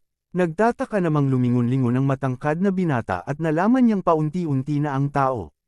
Bukod dito, malinaw niyang itinuro sa kanila na huwag masyadong lumayo. Gayunpaman, hindi niya inaasahan na ang mga taong ito ay napatay. Nagpatuloy siya sa trabaho. Ang grupo ng mga disipulong dumating ay pawang mga elite. Lahat sila ay may lakas na mag-amok sa Dark Ruins. Kaya naman, hindi siya nag-alala. Gayunpaman, hindi niya naiwasang sumimangot sa sumunod na sandali. Ito ay dahil nakita niyang nawala na rin ang gwapong binata na may 80 Dragon of Power. Sa sandaling ito, 3 tao lamang ang lumitaw sa kanyang harapan. Senior Brother Wu, nasaan si Senior Brother Chen at ang iba pa? Nagtatakang tanong din ng isang alagad. Ngayon, lahat ng naruroon ay nag-react. Ang kanilang misyon ay give-in ang buong lungsod. Natural, kailangan nilang gumamit ng marahas na paraan para magawa iyon. Gayunpaman, pagkatapos nilang huminto, wala silang narinig na anumang tunog. Halata namang silang 4 lang ang nandoon. Nako, patay na sila. Agad namang nag-react ang matangkad na binata. Gayunpaman, sa sandaling ito, whoosh! Sa ilalim ng kalangitan sa gabi, isang malamig na liwanag ang kumislap. Bago pa makapag-react ang matangkad na binata ay humiwalay na ang ulo nito sa katawan. Ang mga mata ng natitirang 3 alagad ay malapit nang lumabas sa kanilang mga saksakan. Ang pinakamalakas na tao sa elite team ng Heavenly Hatred Sword Sect ay napatay sa isang iglap. Ni hindi nila makita kung paano namatay ang matangkad na binata. Tumakbo, nag-react naman silang 3. Gayunpaman, sa oras na lumingon sila, walong malamig na sinag ng liwanag ang bumaril at kinuha ang kanilang mga ulo. Ngayon, ang koponan mula sa Heavenly Hatred Sword Sect ay ganap na nabura. Si Yezuan ay nakalusot din sa 79 na dragon ng kapangyarihan dahil dito. Hindi lang iyon, ngunit nakakolekta din siya ng sapat na sagradong mga bangkay ng hayop. Ang icon ng Beast King Rampage ay lumiwanag, na nangangahulugang magagamit niya ang trump card na ito. Kung gagamit ako ngayon, ng Beast King Rampage, maaabot ko ang 100 dragon ng kapangyarihan. Kasabay ng bonus ng paggalaw mula sa 2 agility advancement, dapat kong labanan ang matandang iyon. Kabanata 377. Palasyo ng Silver Plume. Gayunpaman, gusto pa rin ni Yezuan na gamitin ang Beast King Rampage upang mangolekta ng mas maraming bangkay ng Santo Beast. Hindi lang siya nakapag-level up, ngunit maaari rin siyang mangolekta ng 2 Santo Beast corpses mula sa Beast King Rampage. Gayunpaman, ang elite team ng Heavenly Hatred Sword Sect ay dapat may motibo sa pagpunta sa Yin Ruins, kaya kinailangan niyang ipagpaliban ang planong ito. Hui Huni. Sa sandaling ito, si Wei Zhenchen, na nagmamanman sa hangin, ay biglang lumapag at mahinang tumawag. May ibang tao dito. Kinusot ni Yezuan ang kanyang mga mata at hinayaang buhatin siya ni Wei Zhenchen hanggang 1,000 metro sa ere. Gamit ang dilim, nagtago siya. Pagkatapos, pinaikit niya ang kanyang mga mata at nakita ang isa pang pangkat ng 12 ng mga tao.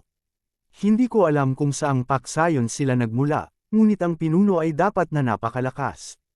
Kumunot ang noo ni Yezuan. Ang pangkat na ito ay may eksaktong 30 tao, ngunit lahat sila ay mas matanda, malamang na nasa 40 taong gulang.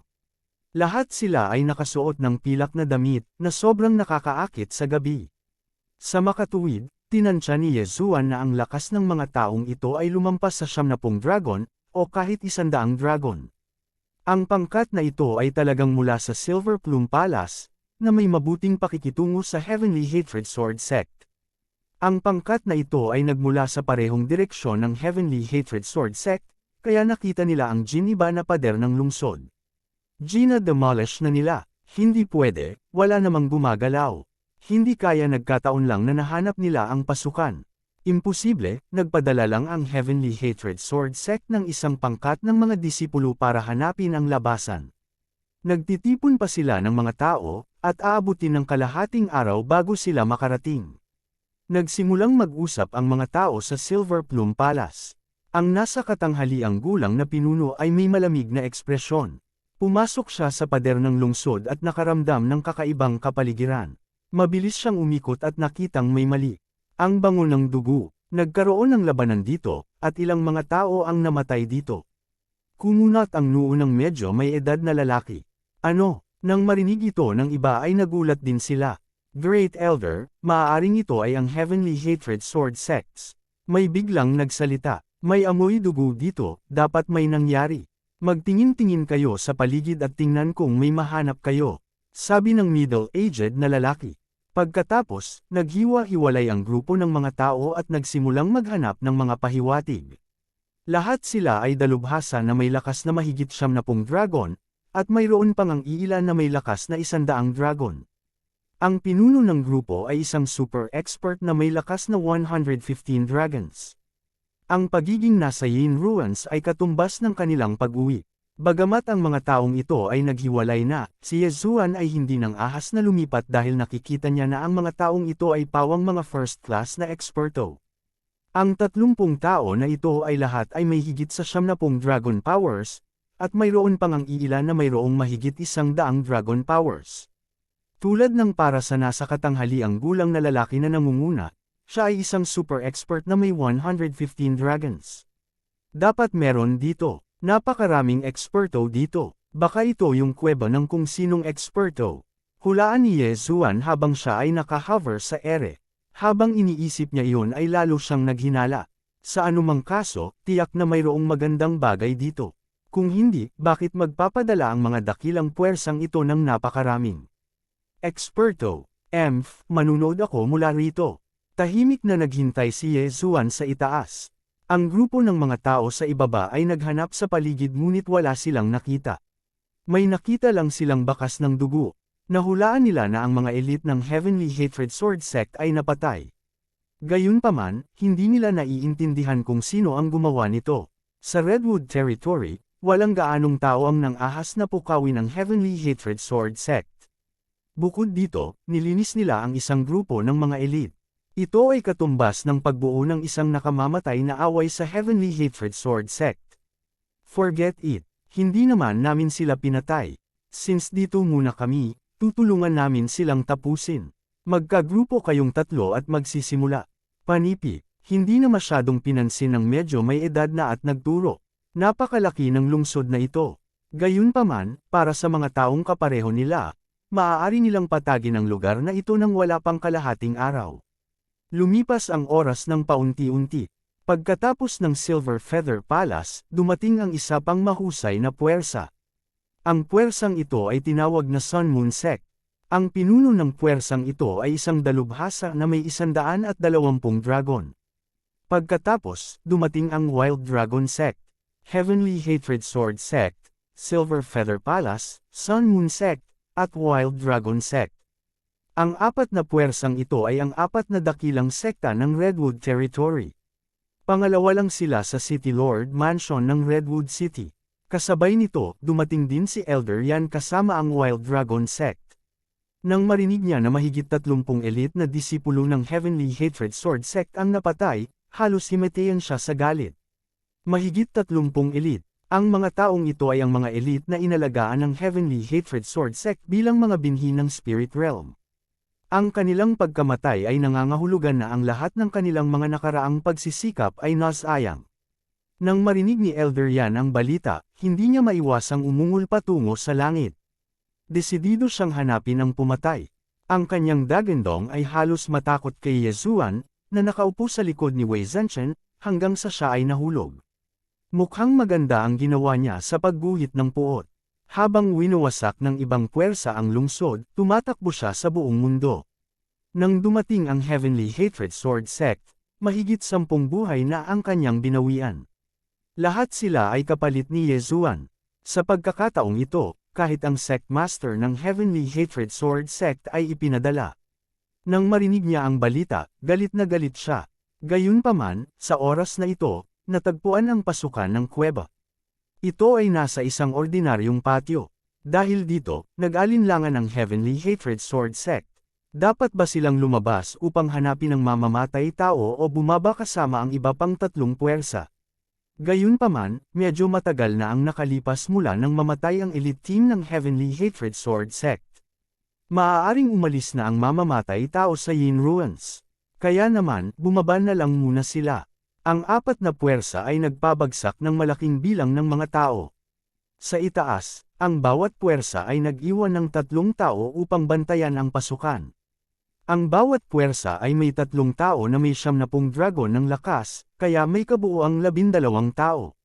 Nag-iiwan ng 12 tao upang bantayan. Kinaikit ni Yezuan ang kanyang mga mata. Interesado siya sa underground. Ang isang lugar na maaaring makaakit ng interes ng isang grupo ng mga eksperto na may 100 dragon ng lakas ay natural na magkakaroon ng magagandang pagkakataon. Gayunpaman, kahit na ang grupong ito ng mga eksperto ay kailangang mahanap ang pasukan. Sa makatuwid, ang pagbabarena sa lupa ay tiyak na hindi gagana. At saka, kung gusto niyang bumaba, kailangan muna niyang alisin ang 12 taong ito. 12. Eksperto na may 70 dragon ng lakas. Ito ay talagang medyo mahirap. Tinansya ni Yezuan sa kanyang puso. Kung hindi niya bibilanggan ang kanyang mga diskarte sa paggalaw, ang kanyang 79 na dragon ng lakas ay may kukumpara na sa isang dalubhasa na may 75 dragon ng lakas. Gayunpaman, ang mga diskarte sa paggalaw ng kabilang partido ay maaaring nasanay ng lubos. Bukod dito, lahat sila ay eksperto. Sa harap ng 12 tao, hindi sapat ang kanyang 79 na dragon ng lakas. Gayunpaman, ang Beast King's Rage ang kanyang trump card. Kung ginamit niya ito ngayon, hindi na kailangang pumasok. Sa makatuwid, ang tanging bagay na magagamit ngayon ay ang Demonic Ape Transformation. Ang Demonic Ape Transformation ay maaaring tumaas ang aking lakas ng 5 dragon na may 70 dragon na lakas. Siguro kung gaano kalaki ang aking lakas ng 79 na dragon ng lakas. Walang magawa si Yezuan. Matapos mag-isip ng ilang sandali, tahimik niyang hinayaan si Wei Zhenchen na mapunta. Kabanata 378, Celestial Stone Abode. I'll give it my all this once.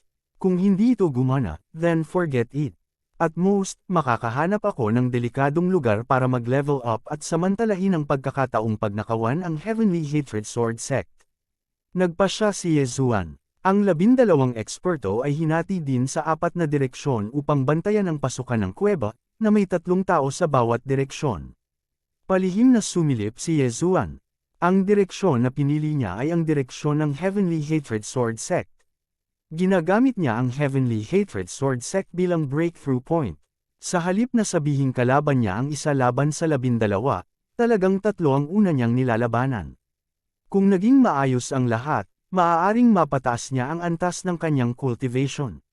Sa oras na iyon, mas madali para sa kanya ang pakikitungo sa 9 na tao. Napabuntong hininga siya, nag-isip tungkol dito, at nagpasya na huwag gawin ito sa ngayon. Why am I so stupid? You can exchange for puppet in the devouring system. Kahit na ito ay true profound realm puppet, makakagawa ka pa rin ng ilang galaw. Mas madaling hatiin silang 3 ulit. Agad na naglabas si Yezuan ng ilang puppet at ipinadala ito sa malayo. Kapag tama na ang oras, mag-iingay siya. Tama na, kinakalkula ni Yezuan ang oras. Dagandong, ang mga puppet na ito ay na-time. Nang matapos ang oras, nagsimula silang mag-atake sa isa't isa. Umalangaw-ngaw ang tunog ng pagbangga ng bakal. Sabay-sabay na itinaas ng 12 taong nagbabantay sa kuweba ang kanilang mga ulo. Ito ay dapat na isang Saint Beast. Haharapin ko ito. Isang miyembro ng Heaven-Hating Sword Sect ang tumayo at tumakbo sa malayo. Hindi nagtagal, nawala siya sa dilim. Gayunpaman, hindi nagtagal pagkatapos niyang umalis, isa pang malaking kaguluhan ang nagmula sa ibang direksyon. How annoying! Can't you guys stop for a moment? Papatayin ko lahat ng Saint Beast sa paligid.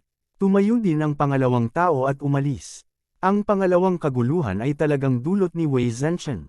Bilang resulta, ang 3 mula sa Heaven Hatred Sword Sect ay muling nahiwalay. Magandang pagkakataon. Sa dilim, nagliwanag ang mga mata ni Yezuan. Nagtago siya malapit sa Wei Zhenchen.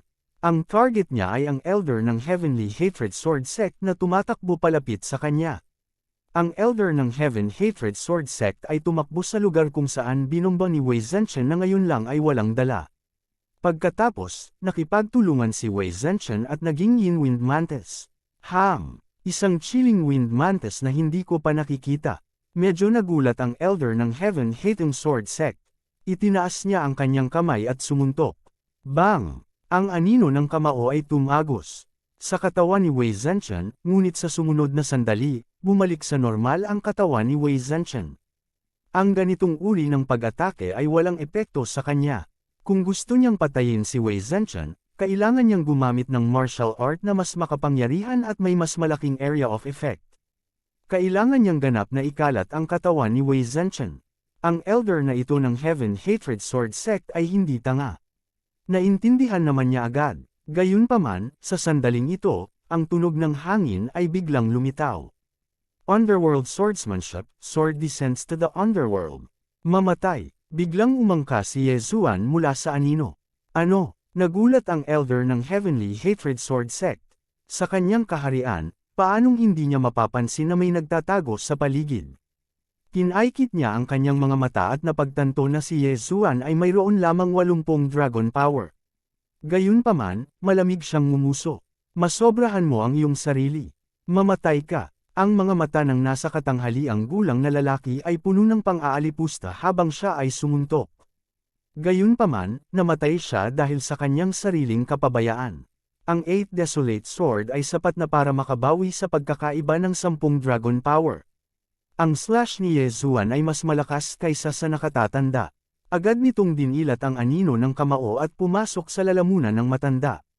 Lumipad ang isang ulo. Nanlaki ang mata ng medyo may edad na at hindi na siya makapagsalita. Instant kill. Idiot. Malamig na ngumuso si Yezuan sa kanyang puso. Mabilis niyang iniligpit ang interspatial ring at bangkay ng medyo may edad na. Ding! Ang host ay nakalusot sa 80 dragon power. Bagamat sinabing hindi dadalhin ng isa ang lahat kapag naglalakbay, sapat na ang mga gamit sa interspatial ring ng nasa katanghaliang gulang na para makalusot si Yezuan. Dati, ginamit ni Yezuan ang Devil Ape transformation para masira mula sa 79 na dragon power tungo sa 80 dragon power. Ngayon, talagang naabot na niya ang 80 dragon power. Sa makatuwid, pansamantalang nagtataglay siya ng 81 dragon power. I can't stay here any longer. I have to kill the other person. Mabilis siyang tumakbo palabas at sinugod ang unang elder ng Heaven Hatred Sword Sect. Ang elder na ito ay napakawalang ingat at madaling pinatay ni Yezuan. Kasabay nito, ang mga items sa kanyang interspatial ring ay nagbigay daan kay Yezuan na makalusot sa 81 dragon power. Napaka-cool na hamunin ang mga mas mataas na antas. Tuwing pumatay ako, magle-level up ako. Kung papatayin ko silang lahat ng 12, dapat ay maabot ko ang 85 dragon power, tama ba? Panipi, nag-isip sandali si Yezuan, pagkatapos ay muling nawala sa kadiliman. Ang huling elder ng Heaven Hatred Sword Sect ay nakarinig ng ilang kaguluhan. Kumunot ang noo niya at sumigaw, anong nangyayari sa inyong dalawa? Napakalakas ng boses niya, ngunit walang sumasagot. Nagbago ang ekspresyon niya, parang may nangyari. Gayunpaman, nang siya ay muling magsasalita, si Yezuan ay muling kumawala mula sa kadiliman. Rip! Isang malutong na tunog ang umalangaw-ngaw. Lumipad ang mga ulo, isa na namang instant kill. 3 eksperto mula sa malalaking sekta na may 70 dragon na lakas ang napatay ni Yezuan sa loob ng 5 segundo. Ano? Ang 9 na eksperto sa iba pang 3 direksyon ay natigilan. Agad nilang inilabas ang kanilang mga sandata, nagkatinginan, at umaban. Kasabay nito, muling tumaas ang level ni Yezuan. Naabot niya ang 82 dragon power. Gayunpaman, ang epekto ng Demonic Ape Transformation ay minimal dahil dito. Hindi nito mapataas ang kanyang level sa 83 dragon power. Gayunpaman, sapat na ang 82 dragon power para patayin ang 9 na taong ito. Patayin! Si Yezuan ay random na pumili ng direksyon at sinisingil palabas. Ang lakas ng 82 dragon ay nagpahintulot sa kanya na magkaroon ng bilis na maihahambing sa 100 dragon. Ang 9 na martial artist na ito na may 70 dragon na lakas ay walang magawa kay Yezuan. Sa halip, isa-isa silang natalo ni Yezuan. Makalipas ang 1 minuto, ding! Tumaas ang kahusayan ng Heaven Crippling Body Technique. Ang kasalukuyang proficiency ay nasa 100%. Doble ang epekto, ding! Ang host ay umabot na sa 85 dragon power. Matapos kainin ni Yezuan ang mga gamit ng lahat, sa wakas ay nakalusot siya sa 85 dragon power. Ngayon, nagkaroon na siya ng lakas para bumaba. Bagamat ang asensya ng dugo ng Demonic Ape King ay naubos na, ang Demonic Ape Transformation ay walang silbi sa kanyang kasalukuyang antas. Ang tanging trump card niya ay ang Beast King's Rage. Sige, tingnan ko kung saan talaga pupunta ang 4 na powers. Pumasok si Yezuan sa pilit na binuksang pasukan. Napakadilim ng lagusan. Sapat lang para magkatabi ang 2 tao na maglakad. 10 minuto pa lang ay bumaba na ang 4 na puwersa kaya naman napakabagal ng lakad niya.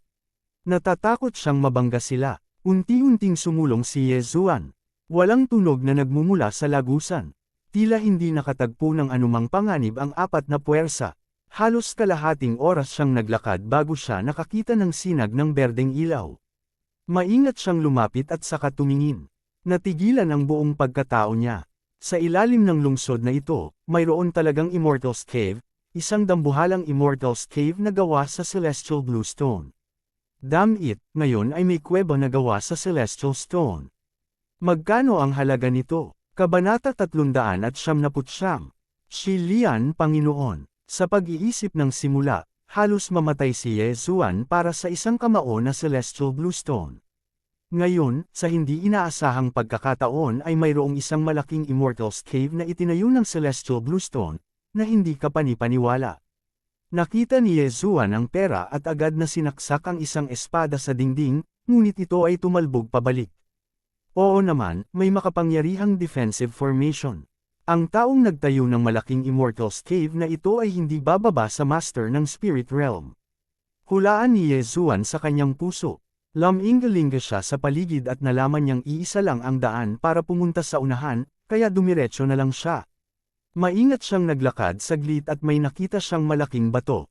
Mamaya mga tao, ako ang Chilean Lord, nag-iwan ako ng Golden Armor Corpse King sa Immortal's Cave, at iniwan ang control method.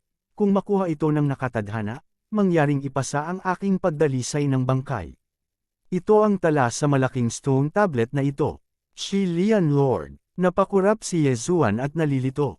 Gayunpaman, makikita sa pangalan na ang taong ito ay dapat na isang Panginoon sa rehiyon ng Losya, at siya ay bihasa sa pagdadalisay ng mga bangkay. Pinadalisay ang mga bangkay, hindi ko alam kung bangkay ng tao, o bangkay ng hayop. Si Yezuan ay may ilang pagdududa sa kanyang puso. Kung ito ay isang bangkay ng tao, kung gayon hindi niya ito malalamon. Kung ito ay isang bangkay ng hayop, ang pulang Immortal's Cave na ito ay isang magandang upgrade para sa kanya. Pagkatapos ng stone tablet, may pinto na nakabukas. Halatang nakapasok na ang 4 na puwersa.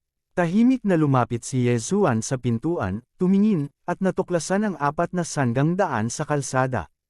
4 na kalsada, 4 na puwersa, dapat paghiwalayin para maghanap ng mga kayamanan. Si Yezuan ay lihim na nag-isip ng isang salita. Kotsa, sa sandaling ito, biglang isang malutong na tunog, na nabigla sa kanyang chrysanthemum ay lumiit. Napalingon siya sa takot at nalaman niyang sa di kalayuan, may 2 tao na nakasuot ng tansong baluti. Hindi masasabing tao, masasabi lang na humanoid na nilalang, mayroon itong 2 matalas na sides. Yin-Wind Mantis. Tumitig si Yezuan. Ang 2 armor ay nakayuko, at ang 2 matalim na sides sa kanilang mga kamay ay naglabas ng kakaibang liwanag. Hindi alam ang kanilang lakas. Ang lugar na ito ay ganap na walang laman, at mayroon lamang isang tapyas na bato. Kaya saan nagmula ang 2 tansong bangkay na ito? Walang kamalay-malay na itinaas ni Yezuan ang kanyang ulo at natuklasan na maraming butas na parang pukyutan sa kisame. Ang 2 tansong bangkay na ito ay nahulog mula sa kisame. Sa susunod na sandali, natuklasan ni Yezuan na ang mga yabag dito ay magulo. Dapat may labanan dito. Maingat niyang kinakalkula at nalaman na mayroong hindi bababa sa 150 na butas. Sa madaling salita, higit sa 100 tansong bangkay ang dapat na bumagsak. Ang 2 ito sa parehong oras ay walang lakas ng wyvern. I wonder what realm they are in. Naduraj ang puso ni Yezuan habang tinitingnan niya ang 2 tansong bangkay na pinumula sa Yin-Wind Mantises. Malinaw, ang lakas ng 2 tansong bangkay na ito ay tiyak na mas malakas kaysa noong sila ay nabubuhay pa.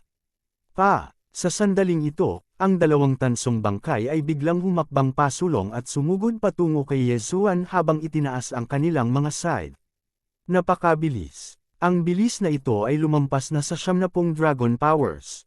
Si Yezuan, na orihinal na naka-tenterhook at handang gumamit ng Beast King Rampage anumang oras, ay medyo na-relax nang makita niya ang bilis ng 2 tansong bangkay na ito. Madali pa rin niyang haharapin ang 70 dragon powers. Dragon Slaying Sword of Desolation, lumitaw. Pinakondensed niya ang Dragon Slaying Sword of Desolation at umaban. Si Yezuan ay mayroon lamang 85 dragon powers, ngunit sa ilalim ng pagpapahusay ng kanyang liksi, ang kanyang bilis ay lumampas sa 100 dragon powers. Ang pakikitungo sa 2 tansong bangkay na ito ay isang piraso ng cake. Ngunit ang hindi kapanipaniwala ay ang 2 Yin-Wind Mantises na ito ay ginawang mga tansong bangkay pagkatapos ng kamatayan. Hindi lang tumaas ang lakas nila, tumaas din ng husto ang depensa nila. Sa kabutihang palad, sila ay itinuturing pa rin ng mga hayop, kaya ang Beast King bloodline ay nagkaroon ng karagdagang epekto. Hindi sila nakatakas sa kapalaran ng pagpatay ni Yezuan. Iniligpit ni Yezuan ang mga bangkay. Bagamat ang 2 bronseng bangkay na ito ay inalis ang kanilang mga kaluluwa ng banal na hayop, ang kanilang mga bangkay ay magagamit pa rin ni Yezuan. Good, this is great. This is really a treasure trove. Mareresolba ang pangangailangan ko sa bangkay ng Beast King Rampage. Tuwang-tuwa si Yezuan na halos baluktot ang kanyang bibig. Ngayong hinarap na ang 2 tansong bangkay, muli niyang ibinaling ang atensyon sa kisame. Sa oras na ito, mayroon pa ring daan-daang buo na pugad sa kisame. Kung ang mga tansong bangkay ay ibinaba lahat, kung gayon ang mga bangkay ay sapat na. Whoosh! Ginamit ni Yezuan ang Dragon's Judgment at nilaslas ang kisame, ngunit ito ay dispersed ng isang layer ng malakas na enerhiya. Parang may formation din sa kisame. Gayunpaman, hindi gustong sumuko si Yezuan. Umupo siya sa Might Shakes the Heavens at sinubukang sirain ang formation, ngunit gumugol siya ng buong 10 minuto nang walang epekto. Siya ay sumuko, gayunpaman, ang kanyang mga aksyon ay nagdulot ng malaking kaguluhan na narinig ng lahat ng puwersa. Kakaiba, bakit parang gumagalaw sa entrance? Malamang mali ang narinig mo. Pupunta tayo sa kaliwa, at ang Heavenly Hatred Sword Sect ay nasa kanan. Ito ay dapat na labanan ng Heavenly Hatred Sword Sect. Let's go! Nakalimutan mo na ba ang mga salita sa Stone Tablet, isang Golden Armor Corpse King? Nakakatakot. Hindi ko inaasahan na bukod pa sa 2 pilak na bangkay na maihahambing sa unang order ng Royal Shi, ang Red Liao Lord ay talagang nagpino ng isang mas malakas na Golden Armor Corpse King. Kung hahayaan nating makuha ito ng Silver Feather Palace, ang Redwood Territory na ito ay ang aking Silver Feather Palace Master. Baliw ang 4 na puwersa, at napakabilis ng takbo. 2 pilak na bangkay ng unang order ng Royal Shi, narinig nila na bagaman mayroon lamang 130 dragons, sila ay napakahusay.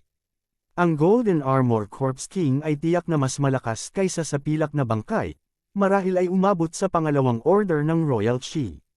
Ang pinakamahalagang bagay ay iniwan din ng Red Liao Lord ang paraan ng pagkontrol sa Golden Armor Corpse King, na isang malaking yaman. Alam mo, ang kasalukuyang Redwood Lord, ay 170 dragon power lang, hindi sa pangalawang order ng Royal Shi. Tuldok. Sa oras na ito, sa pintuan ng Red Refining Cave. Oh, sure enough, hindi masisira, pasok na tayo sa cave. Napabuntong hininga si Yezuan at umiling. Hindi madaling makakita ng pag-asa at ito ay naabort. Sa desperasyon, kinailangan niyang humakbang sa Red Refining Cave. Sa pagkakataong ito, kailangan niyang maging maingat dahil kahit isang tansong bangkay ay may kapangyarihan ng 70 dragon, pagkatapos ay ang Golden Armor Corpse King, gaano ito kalakas. Ang kanyang kapangyarihan ng 85 dragon, kung mahahanap niya ang Golden Armor Corpse King ay problema pa rin. Matapos makapasok sa Red Refining Cave, huminto si Yezuan sa sandang daan. Isang kaliwa, isang kanan, isang kaliwa, isang kanan, isang kaliwa, isang kanan. Casual na naglabas ng sandata si Yezuan at inikot ito, ang dulo ng espada ay nakaturo sa kaliwa. Sa kaliwa lang, hindi ito inisip ni Yezuan at pumasok sa daanan sa kaliwa.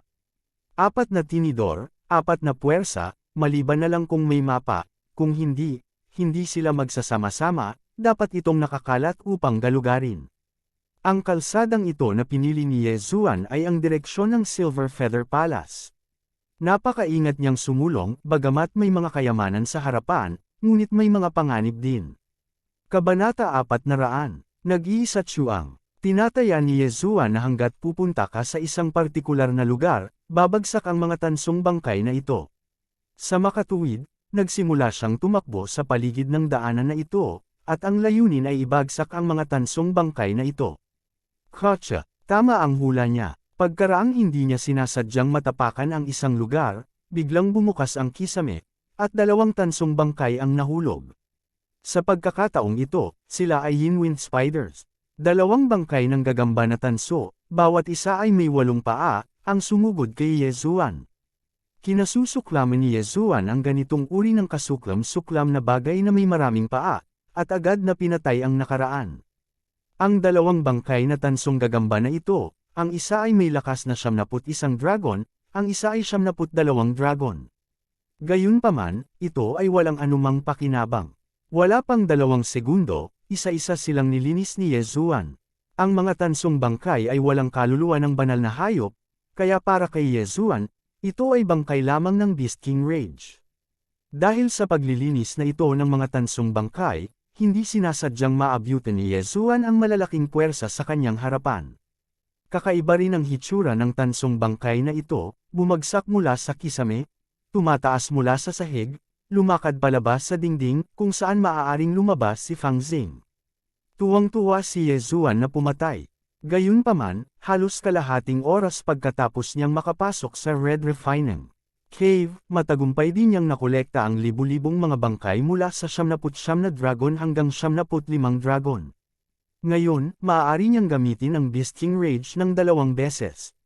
Kasabay nito, nakasalubong din niya ang pangalawang sanggang bahagi ng kalsada. Sa pagkakataong ito, may 3 sanggang daan sa kalsada.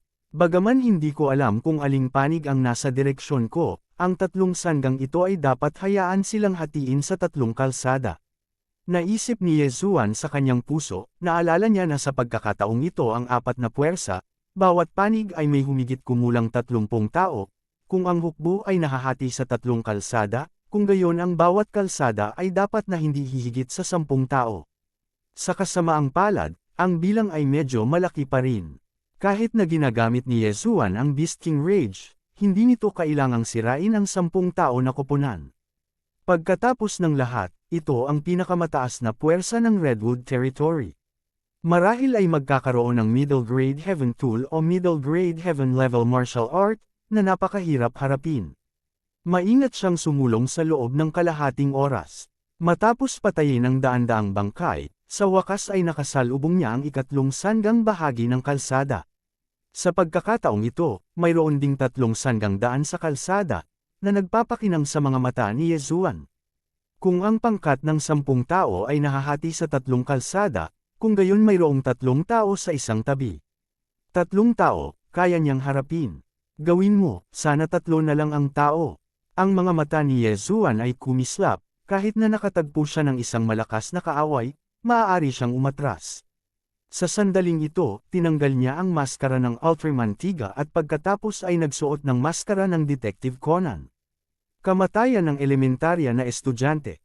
Oras na para ipakita ang iyong kapangyarihan. Patayin. Umuungol si Ye Zuan sa kanyang puso habang tumatakbo siya sa isang tuwid na linya, hindi man lang inabala ang mga tansong bangkay sa daan. Sa harap niya, may 3 martial artists talaga. Lahat sila ay matatanda ng Silver Plume Palace. Tuldok. Ikaw ay, Tuldok. Nagbibiro ka ba? Tansong bangkay lang ang nasasalubong namin ngayon. Susunod, may mga bakal na bangkay at pilak na bangkay. Sa ating kaharian, kung makatagpo tayo ng ilang bangkay na bakal, kailangan nating lumaban hanggang kamatayan. Gusto mo bang mahanap ang Golden Armored Corpse King? Panipi, yan. Kung makaharap natin ang Golden Armored Corpse King, patay na tayo. Hindi mo masasabi yan. Paano kung hindi sinasadyang makuha natin ang paraan para makontrol ang mga bangkay na ito? Nagkukwentuhan silang 3 habang pasulong. Dagandong. Sa mga oras na ito, isang dagandong ang biglang dumating mula sa kanilang likuran. Nanginginig ang kanilang katawan ng tigre. Lumingon sila at nakita nila ang isang malaking bato na gumugulong palapit sa kanila. What the hell is this? We walked all the way, bakit wala tayong nakitang ganoon kalaking bato? Ibang mekanismo dapat ito. Itong Chilean Overlord, bukod sa mahilig magpino ng mga bangkay, ay bihasa rin sa mekanismo, forging, at maraming pakulo. Gagawin ko. Isang matanda sa Silver Feather Palace ang lumabas at biglang sinuntok ang gumugulong na bato na 12-12 metro ang taas sa harapan niya. Ang hangin ng kamao ay sumisipol, binomba ang malaking gumugulong na bato. Dagandong. Ang malaking gumugulong na bato ay agad na nadurog. Gayunpaman, nang mapunit ang gumugulong na bato, biglang sumugod ang isang tao mula sa gumugulong na bato, si Ye Zuan iyon. Tansong bangkay. Natigilan ang 3 matatandang Silver Feather Palace. Matapos makita ang kakaibang maskara ni Ye Zuan, bigla silang nag-react. Gayunpaman, naramdaman pa rin nila na may mali dahil ang katawan ni Ye Zuan ay napapaligiran ng mga lumilipad na dragon. 85 dragon. Ito ay isang tao. Nagmulat ng mata ang 3. Sa Red Refining Immortals Cave na ito, may iba pang mga tao. Hoy, 85 dragon lamang, maglakas loob na lumapit sa gulo nating 3, tingnan mo akong yumugyog sa iyo hanggang sa mamatay. Ang nasa katanghaliang gulang na lalaki na dumurog sa gumugulong na bato ni Wei Zhenchen ay umabant ng ilang hakbang at nagpasabog ng suntok kay Ye Zuan. Gayunpaman, ang suntok na ito ay naiwasan ni Ye Zuan. Medyo nagulat siya. Siya ay isang master ng 75 dragon. Ang kanyang pag-atake ay talagang naiwasan ni Yezuan na 10 dragon. Ito ay isang kahihiyan. Nagpasabog pa siya ng ilang suntok, ngunit lahat sila ay naiwasan ni Yezuan. Sa oras na ito, 1,000 metro lang ang layo niya kay Yezuan. Anak, gusto kong mamatay ka. Maningning ang mga mata ng nasa katanghaliang gulang, at binati niya ito.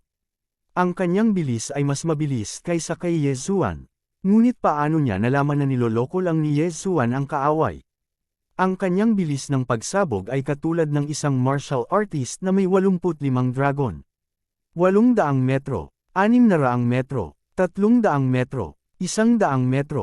Nang magkadikit na ang dalawa, ang bilis ni Yezuan ay biglang tumaas, at ang bawang sword sa kanyang kamay ay namuo at naging dragon slaying sword. Mamatay, idinilat ni Yezuan ang kanyang mga mata, at ang bilis na lumampas sa lakas ng 100 dragon ay sumambulat sa isang iglap. Hiss! Isang malutong na tunog ang kumalat sa siping ito at narinig ng 2 pang tao. Nakita nila ang isang haligi ng dugo na umaakyat sa langit, tulad ng isang bukal, na patuloy na nagbubuga ng dugo sa lahat ng direksyon. At ang tagsibol na ito ay ang lalamunan ng kanilang kasama. Instant kill. Isang 75 dalubhasa sa dragon ang agad na napatay. Ito, nagkatinginan ng 2 tao, at pinanood ang pag-alis ni Yezuan ng Universe Ring. Pagkatapos, isa pang lumilipad na dragon ang lumitaw sa paligid niya. 86 na dragon. Sa oras na ito, sa wakas ay nag-react ang 2 tao. Patayin mo siya. Sa isang iglap, lumipad din ang mga dragon sa paligid nilang 2. Ang 2 sa kanila ay parehong nagtataglay ng 76 na kapangyarihan ng dragon. Ngayon lang, gumamit si Yezuan ng palihim na pag-atake upang matagumpay na patayin ang 75 dalubhasa sa dragon, ngunit ngayon ay hindi ito gagana. Ang kanilang bilis ng pagsabog ay hindi mas mabagal kaysa kay Yezuan.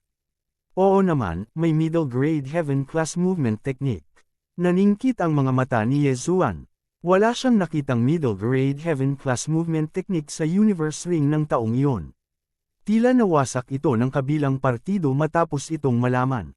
Boy, how dare you kill someone from Yinyu Palace?